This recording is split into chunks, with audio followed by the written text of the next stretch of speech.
신앙생활을 잘 한다는 것은 기적을 체험하거나 자기 열심을 불태우는 일이 아니랍니다. 하느님께 신뢰를 두고 지금 나의 삶을 기쁘게 행복하게 참되게 굳세게 살아가는 것이랍니다. 하느님의 말씀을 듣고 하느님께 기도하는 일이 필요합니다. 하느님께서 얼마나 우리 가까이에서 우리를 사랑하시고 함께 하시는가를 깨닫게 된답니다.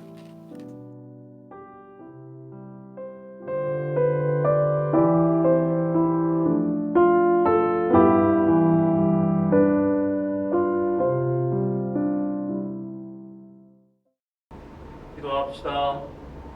하느님, 하나님을 사랑하는 이들을 위하여 보이지 않는 보화를 마련하셨으니 저희에게 하나님을 사랑하는 마음을 일으키시어 언제나 어디서나 하나님을 오롯이 사랑하여 하나님께서 약속하신 참 행복을 누리게 하소서. 성부와 성령과 함께 천주로서 영원히 살아계시며 다스리시는 성자 우리 주 예수 그리스도를 통하여 비나이다. 아멘. 예레미야서의 말씀입니다. 그 무렵 대신들이 임금에게 말하였다. 예레미야는 마땅히 사형을 받아야 합니다. 그가 이따위 말을 하며 도성에 남은 군인들과 온 백성의 사기를 떨어뜨리고 있습니다. 사실 이자는 이 백성의 안녕이 아니라 오히려 재앙을 구하고 있습니다. 이에 시데키야 임금은 자, 그의 목숨이 그대들의 손에 달려있소. 이 임금은 그대들의 말에 어찌할 수가 없구려 하고 말하였다. 그들은 예레미야를 붙잡아 경비대 울 안에 있는 말키야 왕자의 저수동굴에 집어넣었다. 그들은 예레미야를 박줄로 묶어 저수동굴에 내보내는데 그곳에는 물이 없고 진흙만 있어서 그는 진흙 속에 빠졌다. 에벤멜렉은 왕국에서 나와 임금에게 가서 말하였다. 저의 주군이신 임금님, 저 사람들이 예레미야 예언자에게 한 일은 모두 악한 짓입니다. 그들이 그를 저수 동굴에 던져 넣었으니 그는 거기에서 굶어 죽을 것입니다. 이제 도성에는 더 이상 빵이 없습니다.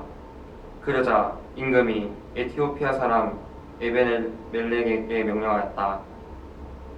여기 있는 사람들 가운데 30명을 데리고 가서 예레미야 예언자가 죽기 전에 그를 저수 동굴에서 꺼내어라. 주님, 어서 저를 도우소서. 주님, 어서 저를 도우소서. 주님께 바라고 또 바랐더니 나를 구워보셨네. 주님, 어서 저를 도우소서. 외치는 내 소리 들어주셨네. 나를 명망의 구렁에서 더러운 수렁에서 꺼내주셨네. 반석 위에 내 발을 세워주시고 발걸음도 든든하게 잡아주셨네. 주님, 어서 저를 도우소서. 새로운 노래, 하느님께 드리는 찬양을 내 입에 담아주셨네. 많은 이들이 보고 두려워하며 주님을 신뢰하리라. 주님, 어서 저를 도우소서. 나는 가련하고 불쌍하지만 주님은 나를 기억하시네. 저의 도움, 저의 구원 당신이시니 저의 하느님, 더디오지 마소서. 주님, 어서 저를 도우소서. 히브리서의 말씀입니다. 형제 여러분, 이렇게 많은 증인들이 우리를 구름처럼 에워싸고 있으니 우리도 온갖 짐과 그토록 쉽게 달라붙는 죄를 벗어버리고 우리가 달려야 할 길을 꾸준히 달려갑시다. 그러면서 우리 믿음의 영도자이시며 완성자이신 예수님을 바라봅시다. 그분께서는 당신 앞에 놓인 기쁨을 내다보시면서 부끄러움도 아랑곳하지 않으시고 십자가를 견디어내시어 하느님의 어자 오른쪽에 앉으셨습니다. 죄인들의 그러한 적대 행위를 견디어내신 분을 생각해 보십시오. 그러면 낙심하여 지쳐버리는 일이 없을 것입니다. 여러분은 죄에 맞서 싸우면서 아직 피를 흘리며 죽는 데까지 이르지는 않았습니다.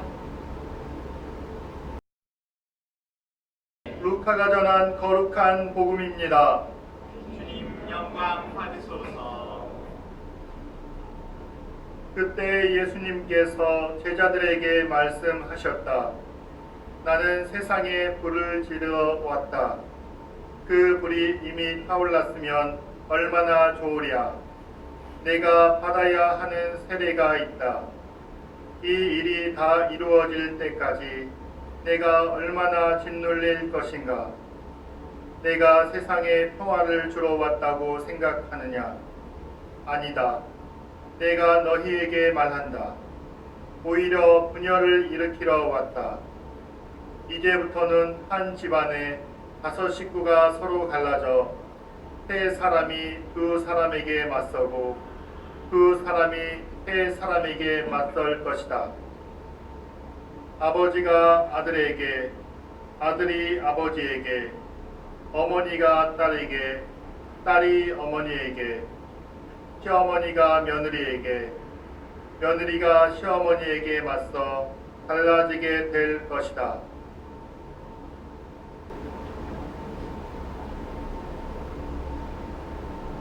찬미 예수님, 강론을 하기에 앞서 먼저 저의 개학 인사를 드리고자 합니다. 6, 7, 8월에 여름방학은 금세 지나가고 어느덧 저는 제가 다니는 광주 가톨릭 대학교로 돌아갈 때가 왔습니다.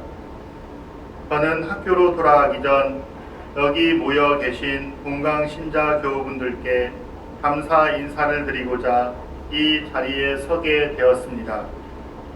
이번 여름 방학에도 교우분들의 믿음과 기도에 힘입어 저는 여러 가지 은총의 경험을 느끼고 생각할 수 있었습니다. 하느님을 향한 신앙의 힘 덕분이라 여기며 다시금 동강 교우분들께 감사를 드립니다. 감사하는 마음과 함께 오늘의 강론을 시작합니다. 저는 오늘 1, 2 독서 말씀과 복음 말씀을 찬찬히 읽고 묵상하다가 오늘의 주제를 발견해 보았습니다. 오늘의 주제는 시련 앞에서도 하느님을 믿는 마음을 지니며 인내하는 자세입니다. 오늘의 말씀 내용은 참 평화를 얻기 위해서 겪어야 하는 시련의 이야기들이 펼쳐지고 있습니다. 1독서에서는 하느님의 말씀을 따라 사는 예언자가 모함을 받고 박해를 겪습니다. 예언자는 거의 죽음의 처지까지 이르릅니다. 죽음의 순간 예언자가 느껴야만 하는 경험들을 잠시 묵상해 보았습니다. 죽음에 처했을 때의 절망감, 주변 사람들에게 모함을 받았을 때의 모멸감과 수치심, 홀로 외로이 죽음 앞에 놓여야만 하는 적막한 느낌 등이 묵상되었습니다.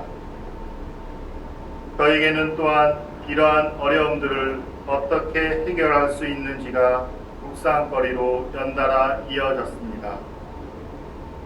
교우분들께서도 예언자가 죽음에 처하는 이 이야기를 듣고서 절망감, 모멸감, 적막감 등의 어려움들을 어떠한 지혜로 묵상하시고 해결해 나가실지 사뭇 궁금합니다. 오늘의 복음 말씀에서 예수님께서는 참 평화를 추구하는 저희들에게 평화가 아니라 오히려 불을 지르려 하십니다. 예수님께서 우리 마음에 지르려 하셨던 불은 그저 단순한 불이 아닙니다. 정화와 단련을 요구하는 세례의 불입니다. 우리가 평화를 얻기 전에 경험해야만 하는 절망감, 고립된 외로움, 모멸감과 수치심 등의 부정적인 느낌들 앞에서 예수님께서는 단호한 자세로 불의 세례를 받고 단련되어 우리가 성숙해진 모습으로 변화되어 찾아오는 참 기쁨과 평화의 삶을 살아가라고 권고하십니다. 이 순간 문득 마더 데레사 수녀님의 삶이 떠오릅니다. 인도의 가난한 이들을 위해 자신의 삶을 바치시면서 그들에게 빛이 되어주고 참 기쁨이 되어주신 수녀님의 자서전을 읽어 나가다 보면 오히려 수녀님께서는 자신의 믿음과 신앙을 의심하고 괴로워해야만 했던 어둠 밤의 체험을 마주하게 됩니다. 어둠 밤을 겪고 있는 이들에게 오늘의 이 독서에서 바오로 사도는 오로지 단 하나만의 해결책을 제시합니다. 그것은 바로 배 옆에 십자가에 달리신 예수 그리스도를 바라보는 것입니다. 마음이 지쳐 힘들어하고 있는 이들에게 바오로 사도는 예수 그리스도를 바라볼 것을 권고하십니다. 예수님께서는 매맞고 업신여김 받으시는 모멸과 수치심 앞에서도 당당히 십자가의 길을 걸으셨습니다. 바오로 사도는 이런 예수님을 마음으로부터 간절히 바라볼 것을 권고하고 있습니다. 바오로 사도의 권고를 다시금 되새기며 부족하고 미약한 저 또한 예수 그리스도를 마음과 영혼으로부터 바라보고자 다짐하고 기도드립니다. 또한 그리스도를 따르며 여기 한자리에 모여 계신 모든 교우분들께서도 마음과 영혼으로부터 예수 그리스도를 바라보며 참 기쁨과 평화의 삶을 살기 위해 굳건히 걸어 나가시기를, 시련 앞에 좌절을 겪고 넘어지더라도 인내로이 다시 일어서서 그분을 향해 달릴 길을 힘내어 달려가시기를 주님께 기도드립니다.